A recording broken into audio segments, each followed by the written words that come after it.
Boa tarde a todos, pessoal. Hoje nós vamos falar sobre lei de Ampère, um dos últimos tópicos para a nossa avaliação. Lembrando que a nossa avaliação só vai ser em dezembro, mas mesmo assim ela só vai até esse tópico agora. Depois nós vamos dar início à indutância e depois nós vamos ter efetivamente a nossa avaliação. Bom, o nosso último tópico é lei de Ampère, mas eu vou aproveitar que nós temos disponível hoje mais recursos tecnológicos para colocar uma animaçãozinha e explicar, acho que é algo que vocês já devem ter visto na internet, mas que não tem exatamente a ver com lei de Ampère, e sim com a lei de Faraday. Então, eu acho que vocês já devem ter visto esse videozinho aqui, né? Ele consiste tem várias versões desse tipo de motor. Esse é um motor chamado homopolar, e ele consiste essencialmente de um ímã, né, que serve como condutor também para, no caso aí, o polo negativo da pilha. Tem uma pilha, obviamente, e você pega um fio, né, um arame, e dobra de maneira que ele saia do polo, né, do polo positivo e toque o ímã, né, na parte negativa ali da pilha, fechando o circuito, né, porque o ímã é condutor. Então, ele, no fundo, o fio está tocando o polo negativo da pilha. Aí a questão é, se eu chegasse para vocês e falasse assim, como é que esse motor funciona? Como é que vocês responderiam? Tá? Como é que vocês falariam? Você não precisa usar nem lei de Faraday aqui, na verdade, para falar. Seria mais a força de Lorentz, né? Para explicar como funciona esse motor. Eu deveria ter trazido isso aqui na época que a gente estava vendo a força de Lorentz. Mas, de qualquer maneira, nós vimos como lei de Faraday um tipo de motor que estava ligado à variação do fluxo, né?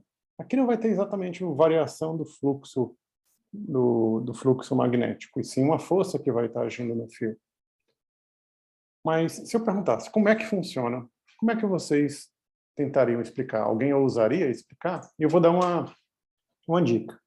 Aqui na tela nós temos um diagramazinho, né, para esse motor que é baseado em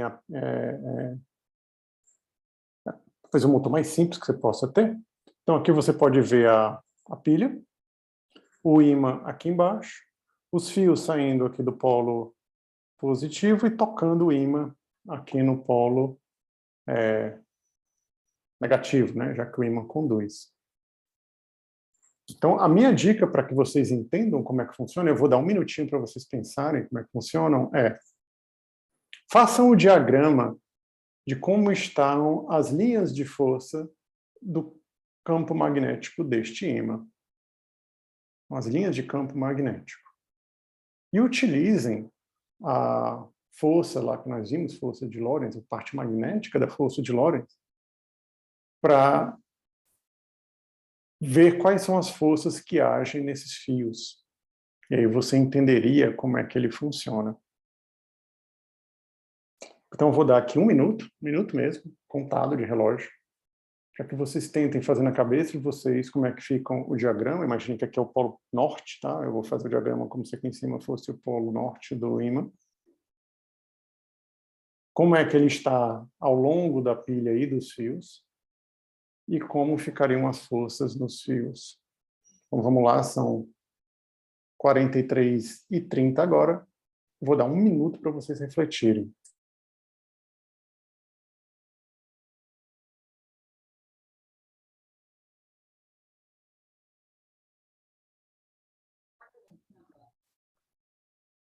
Quer falar alguma coisa, Jardel?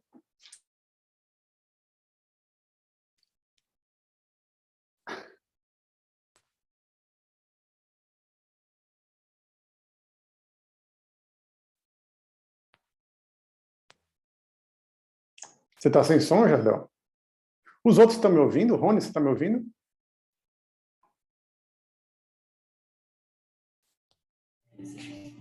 Estamos sim, professor. Então, na verdade, o problema é lá no Jardel. O Jardel está dizendo que está sem som. Ah, agora está com som. Pronto. Está dizendo que está com som agora. Bom, vamos lá ver como é que ficaria a força nos fios aqui. Tá? Só para a gente fechar essa parte da matéria passada, do tópico passado, e a gente poder continuar agora com a lei de Faraday, né? Então, eu vou fazer aqui em azul, supondo que o polo norte do ímã está aqui, né? Eu vou fazer em azul as linhas de força do campo magnético, deve estar mais ou menos assim. Está meio troncha, né? Mas você consegue entender que ela está saindo para cá. Então, obviamente, ela dá a volta para cá. Indo lá para o polo sul, né? Bom, se a gente considerar que a corrente sai do polo positivo e vai para o polo negativo, então, o sentido convencional da corrente, a corrente está assim, ó. Nesse fio, e no outro fio, está assim. Então, em vermelho, eu estou fazendo a corrente. Deixa eu escolher um outro azul aqui. E em azul, aqui, né, no caso, no fio, nesse outro fio está aqui, está o campo magnético, né?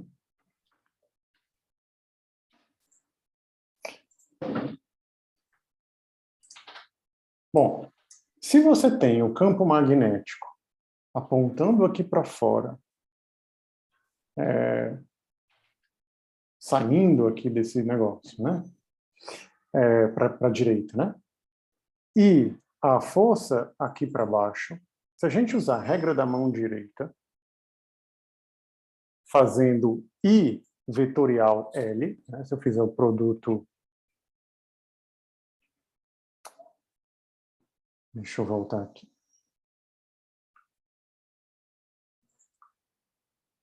I, L vetorial B, né? Então, se eu fizer L vetorial B, mas o L é no mesmo sentido que o I, né? Então, L, o vetor L, deixa eu escolher outro vermelho aqui. Fazer assim. O vetor L ele está para cá, né? No mesmo sentido da corrente. Então, L vetorial B, bota os dedos para baixo, fecha no B, né? Então, a força que eu vou fazer em verde, ela sai da página, né? Aqui ela sai da página, sai da tela de vocês. Todo mundo consegue visualizar isso, pessoal? Que eu tenho L para cá, B, né? Acho que o B era esse. B para cá. E aí eu fico com força saindo da página, neste caso aqui. Tudo bem? Alguma dúvida com relação a essa parte?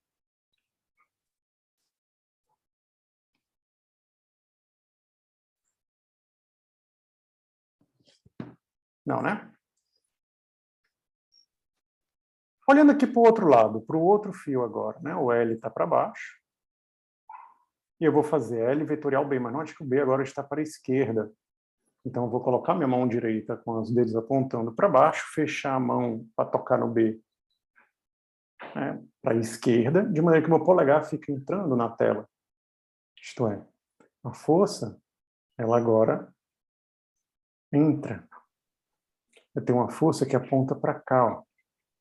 Então, aqui deste lado, ela está para cá, e do outro, ela está para lá. Então, obviamente, esse fio vai girar.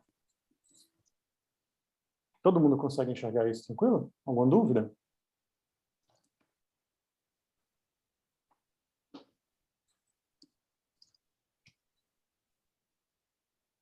Beleza.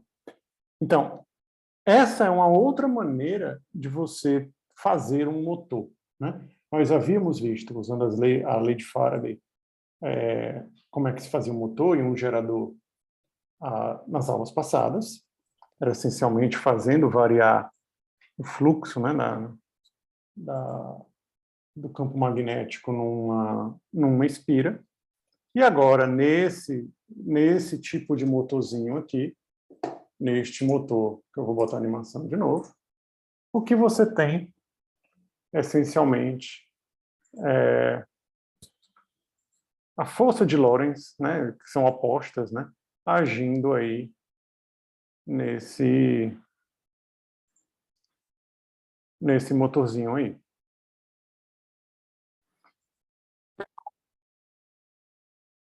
Então dá para entender como é que ele gira, né, pessoal? Vou colocar esse diagrama que está mais bonito do que o que eu fiz agora há pouco, né, em que você tem as linhas de campo, as corrente no sentido convencional e a força que está agindo lá no coisa. Ok?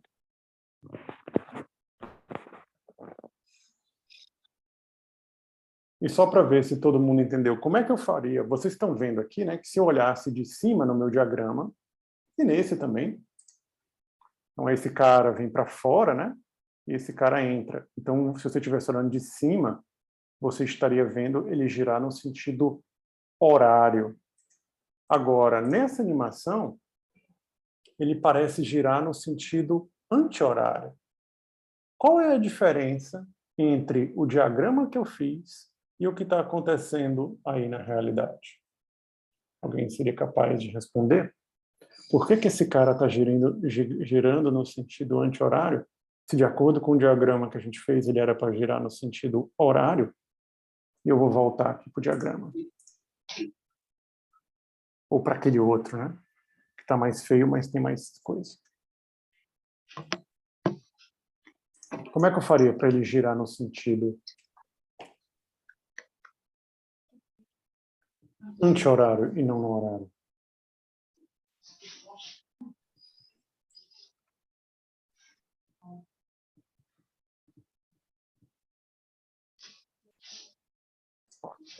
Ninguém vai chutar? Pode botar no chat se tiver com dúvida.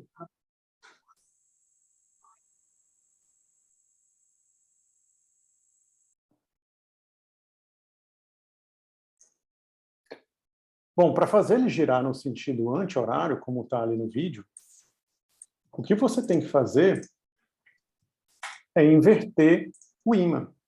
Se você fizer o ímã ficar com o polo sul para cima e o norte para baixo, note que as linhas de campo, em vez de passar, né, para a esquerda, não dá esquerda, e para a direita, não dá direita, você vai ter o contrário, né? Elas vão estar entrando, que aqui vai estar o sul aqui em cima, e aí você vai ter apontando o campo, apontando para a esquerda no fio da direita e apontando para a direita no fio da esquerda.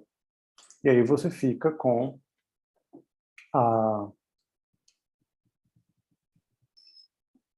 o giro no sentido anti-horário, né? O oposto ao que está aqui. Né? Se eu te fizer o campo vindo para o outro lado, obviamente, a regra da mão direita vai me dar uma força saindo e essa força aqui entrando.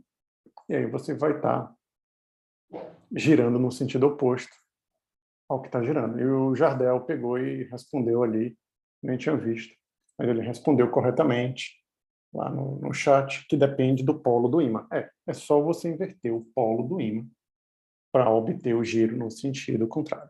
E, só para a gente terminar essa partezinha, o Faraday, a primeira experiência que ele fez com o motor, era com um tipo de motor também homopolar.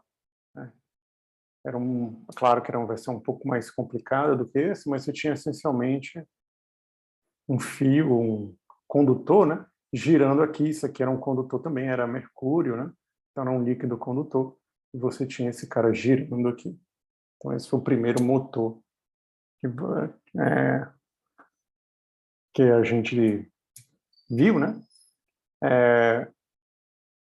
Criado por Faraday, né? Então fica fácil de você olhar que isso aqui é um fio, isso aqui é uma linha de campo, isso aqui está passando uma corrente, ele vai ser feito de maneira tal a girar, né? Que é só um fio, mas você pode imaginar que quando ele está na esquerda, ele tem uma força que o puxa, digamos, aqui em direção à tela. Quando ele está na direita, ele é empurrado para longe da tela, né? Para dentro da tela. Então ele passa a girar ao redor desse cara aqui. Esse foi o primeiro motor descrito, né?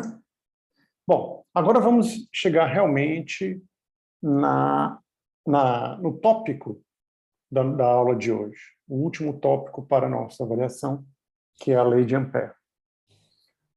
Bom, a lei de Ampère, ela fala o seguinte: a gente já verificou que as linhas de campo ao redor de um fio, elas giram, né, ao redor desse fio. Se você procurar no Google, então deixa eu pegar aqui e deixa eu botar aqui no Google fazer uma busca aqui sobre o experimento de Ørsted.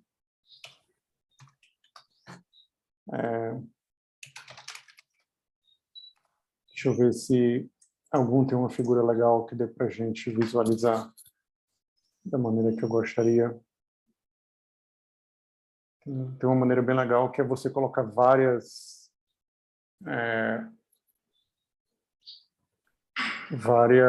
bússolas ao redor do fio, e aí você visualiza como estão as linhas de campo ao redor do fio.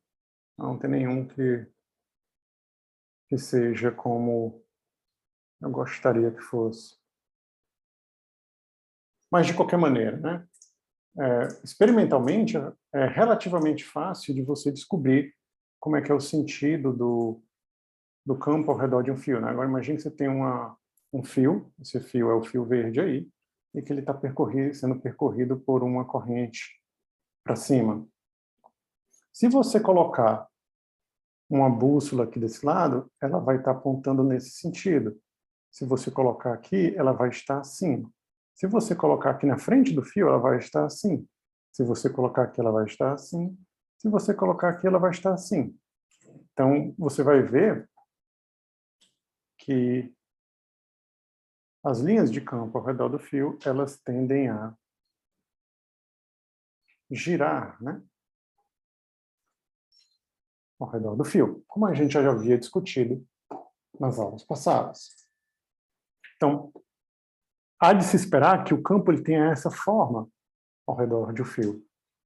Então, a lei de Faraday fala o seguinte: se eu fizer o produto escalar do campo por um caminho, no caso aqui eu estou pegando um caminho circular ao redor do fio, isso vai ser igual ou proporcional à corrente que passa por esse fio, né? A corrente que passa pela área que você delimita ao percorrer esse caminho. Isso aqui é importante, tá? Se tiver um outro fio aqui, ó, se tiver um outro fio aqui, esse caminho não faria mais, quer dizer, você estaria vendo somente, ou falando somente, do campo gerado por este fio, porque você está levando em conta apenas a corrente que está passando por esse fio. Já que a lei de Ampère, isso aqui, IC, é a corrente que passa dentro da área delimitada pelo caminho C, certo? E eu disse que ela é proporcional porque a constante de proporcionalidade é a permeabilidade do meio, né? Então, é o μ0.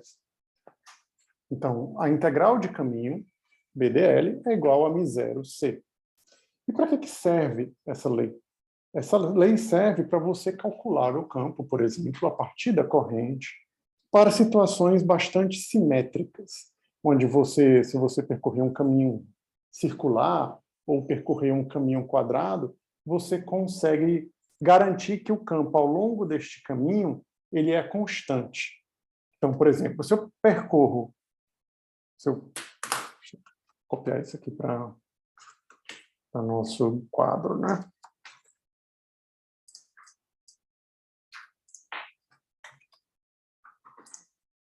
Então, a gente já calculou, a gente já sabe quanto é que é o campo, a gente calculou usando o Biot-Savart, a gente já sabe qual é o campo de um fio, né?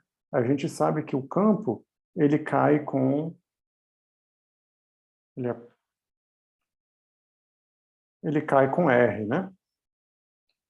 Tem aquele μ0, I, né? Sobre 2πr, né? Então, a gente já sabe disso de cabeça. Se eu faço esse caminho circular de maneira que ele está centralizado, né? Isso daqui para cá é R, daqui para cá é R. Se ele está centralizado, isso quer dizer que ao longo deste caminho, o módulo do campo elétrico, ou do campo magnético, ele é constante.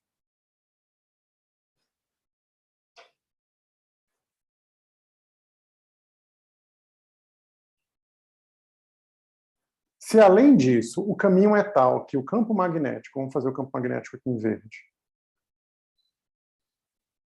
está sempre no mesmo sentido que o DL, que é o que define o caminho, né? Então, estou fazendo aqui o campo magnético, tá? O B. E o DL eu vou fazer em outra cor, vamos dizer que é o azul. Então, o caminho DL é esse. E sempre aponta no sentido DL, sempre aponta no sentido do caminho, né? Então, notem que ele é constante ao longo do caminho e está sempre paralelo a DL. Isso me diz o quê? Que BDL, que é módulo de B, módulo de DL, cosseno do ângulo entre eles, é essa coisa que é constante e essa coisa que é constante. Isto é, se eu tivesse uma integração, essas duas coisas podem sair da... Não falei nada a respeito do módulo DL, mas esses dois caras podem sair da integral. O B, cosseno de θ. Cada cosseno de θ é 1, né? E o módulo de B sai. Então, se eu consigo tirar módulo de B, eu fico só com a integral de DL. Integral de DL é o tamanho do caminho que eu percorri. Aqui, no caso, se eu percorri uma circunferência, eu estou percorrendo 2πr. Aí fica fácil de resolver a lei de Ampère para problemas como esse, né? Então, se eu conseguir tirar o B daqui de dentro, fica só a integral de caminho fechado de DL, fica só 2πr, né? Como sendo a integral de caminho fechado de DL, porque o B vai para fora. Isso acontece sempre que você tem essa situação. Então, sempre que você tiver uma situação cuja simetria lhe permita traçar um caminho em que você tem isso, o campo está sempre paralelo ou perpendicular a DL, né? Porque se ele for perpendicular é zero, e se ele for paralelo, você pode tirar para fora da integral. Você pode utilizar a lei de Ampère para ou calcular o campo ou calcular a corrente. Depende do que você tem. Se você tem um campo, você usa isso para calcular a corrente. Se você tem a corrente, você usa isso para calcular o campo de maneira fácil. Porque você pode botar o B para fora nesse tipo de caminho. Se a gente continuar com esse problema aqui, ó, que seria, eu sei que o campo do fio ele está assim, mas eu não sei qual o valor dele. Vamos supor que a gente não tivesse resolvido esse problema anteriormente. Qual é o valor do campo de um fio? Bom, botei o B para fora, fica a integral de caminho fechado de DL. Então, qual é o valor desse caminho? Qual é o tamanho desse caminho aqui? 2πr. 2πr é igual a μ0, que multiplica a corrente que atravessa essa área aqui, ó, que está meio rosa, né? A área que é definida por esse caminho. Bom, a corrente que atravessa essa área é a corrente do fio. I é a corrente do fio. Então, substituindo 2πr aqui, ó, e passando o R dividindo para o outro lado, aqui ficou um R maiúsculo, passando dividindo para o outro lado, deixa eu ajeitar aqui esse R, só um minuto. Pronto, ficou mais bonito agora. Passando o R dividindo, você fica com μ0i sobre 2πr, que é a resposta que a gente já tinha encontrado anteriormente, né, nas nossas outras aulas, para esse tipo de problema. Quer dizer, obviamente, a lei de Ampère funciona. Isso é uma verdade matemática, certo? Então, a lei de Ampère, ela sempre vai ser útil para quando você tiver um problema com uma simetria que te permita botar o campo para fora da integral daqui, né? Quer dizer, se BDL for... se você tiver ideia do que significa o produto escalar desses dois caras, ou zero, ou B ser constante ao longo do caminho, de maneira que você possa tirar para fora da integral. Por exemplo, vamos ver um outro problema em que isto é possível. Vamos supor que eu olho para este fio aqui, ó, mas eu amplio ele. E aí eu faço a seguinte pergunta. Qual é o campo dentro do fio? Não fora do fio. Fora do fio a gente já sabe, está aqui, né? Acabamos de fazer. Mas qual é o campo dentro do fio? Isto é, aqui o fio, ó. E eu quero saber o campo a uma distância R do centro do fio. O fio tem um diâmetro que eu vou chamar de Rzão. E agora estou chamando de Rzinho a distância que vai do centro do fio até um certo tamanhozinho aqui que está marcado em laranja. E por esse fio inteiro, pelo fio todo, né, passa uma corrente I. Izão. Então, qual é o campo neste fio? Bom, eu sei pela lei de Ampère que a integral de B dl é μ0 e C. Então, vamos aqui utilizar a lei de Ampère para encontrar o campo dentro de um fio. Deixa eu copiar a lei de Ampère para cá, que fica mais bonito se eu copiar do que se eu escrever. Deixa eu ampliar um pouquinho aqui ele. Pronto. E agora a gente pode fazer isso daqui. Então, o que a lei de Ampère me diz?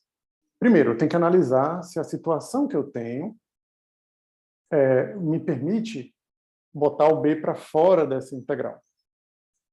Bom, como é que a gente espera a respeito do campo elétrico, ou do campo magnético? A gente espera que ele seja também dentro de um fio circular, né? Que ele também dê a volta da mesma maneira que ele faz fora.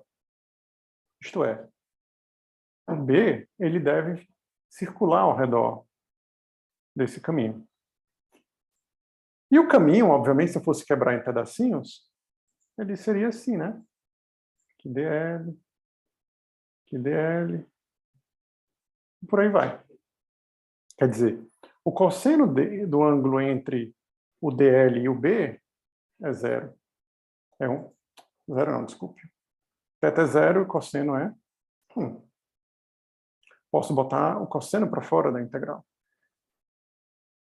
Como esse cara está a mesma, cada um desses b está à mesma distância do centro, a gente, por simetria, espera que o valor do b também seja constante, né? Ele depende dessa distância.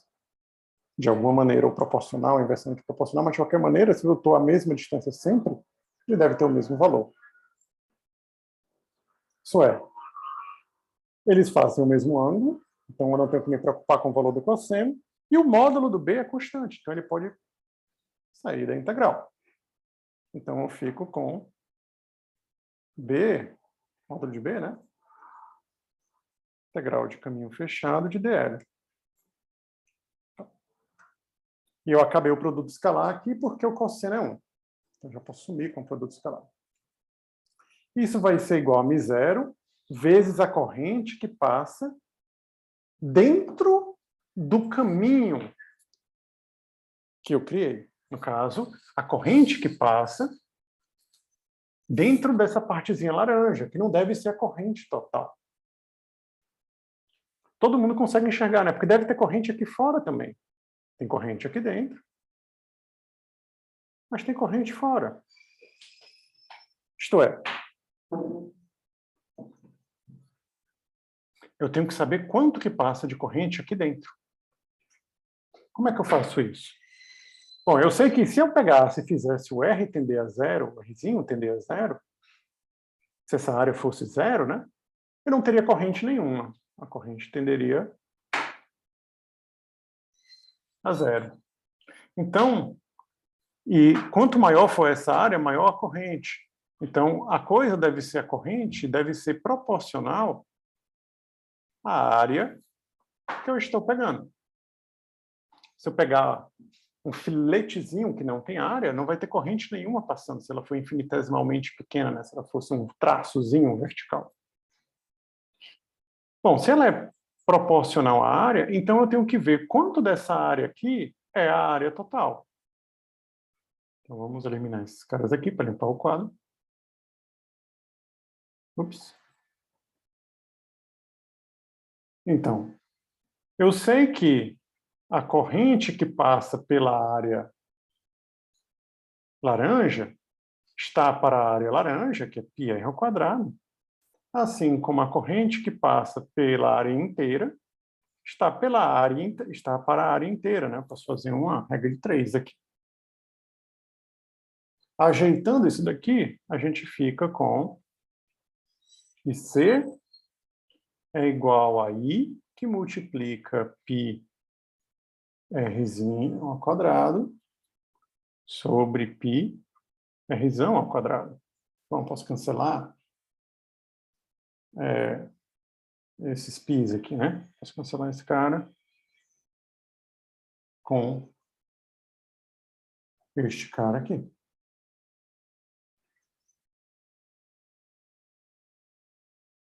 Ok. Então, eu fico com IC igual a I r². Substituindo aqui em cima, ó, a gente fica como? Fica módulo de B. Integral de dl vai ser o tamanho que eu percorri, né? É 2πr. 2πr vai ser igual a μ0 e C. μ0 e C. Mas IC é quem? É Izão, né? Do fio todinho. É aqui está faltando, né? R² sobre R². Isto é, B, módulo de B, na verdade, é igual a μ0 e R² sobre 2... Ou R² não. Eu já digo por que não é R². Eu estou ficando sem espaço aqui, né? Sobre 2π R². Professor, por que você sumiu? Porque eu posso trocar, eu posso cancelar, né? Já vou cancelar aqui fora. Este quadrado com este cara aqui, né? Está de um lado do outro. Então, fica o módulo de B igual a μ0 e R 2π dividido por 2π R².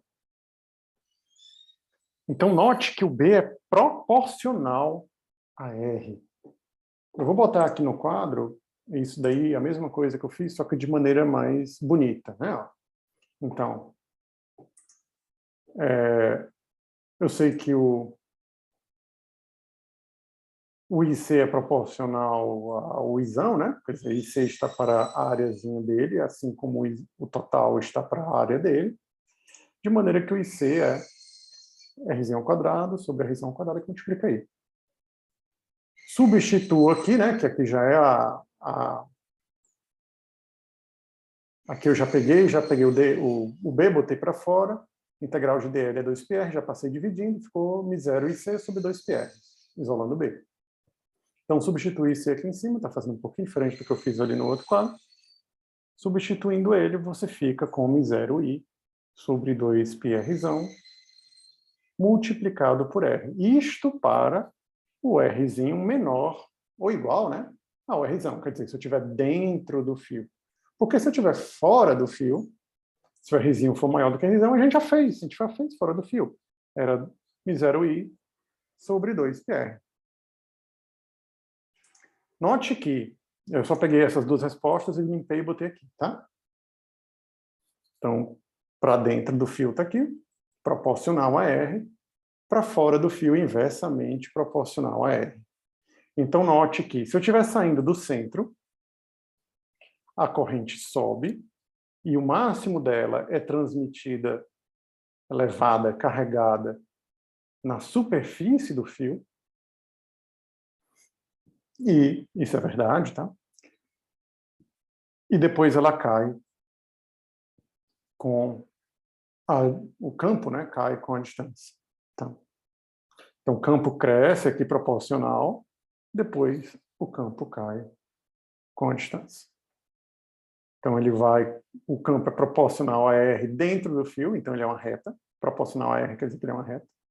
E ele é inversamente proporcional, então uma parábola aqui, uma parábola não, uma hipérbole aqui lá, é inversamente proporcional.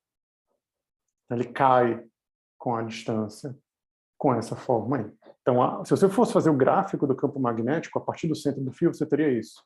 Ele sobe até um certo ponto, e daí cai com Rzinho. Note que as duas, não há descontinuidade, as duas respostas dão a mesma para Rzão.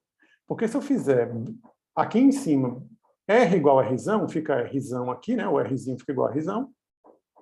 Aí o Rzão cancela com esse R ao quadrado, fica R embaixo. E se eu fizer nessa outra Rzinho igual a Rzão, fica um Rzão embaixo. Então, as duas respostas dão o mesmo valor quando é R igual a Rzão. Então, não tenho descontinuidade ao passar, né, de dentro para fora do fio. Os dois se unem, as duas respostas se unem, e aí eu não tenho descontinuidade. Eu não tenho derivada ali, mas eu não tenho descontinuidade. Alguma dúvida com relação a isso, pessoal? A essa parte dessa questão?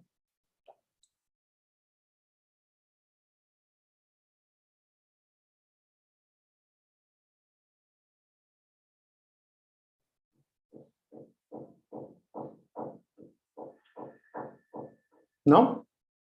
Então vamos fazer o seguinte, pessoal. A gente está chegando com 50 minutos de aula aqui e o Zoom vai cair, né? Porque eu estou usando o Zoom, porque o Google Meet não me permite mais gravar e o Zoom me permite gravar, mas só me permite por 50 minutos. Então eu vou passar um novo link para vocês e vou esperar todo mundo entrar de novo para continuar essa aula, tá? Então, vou parar aqui esta aula e vou continuar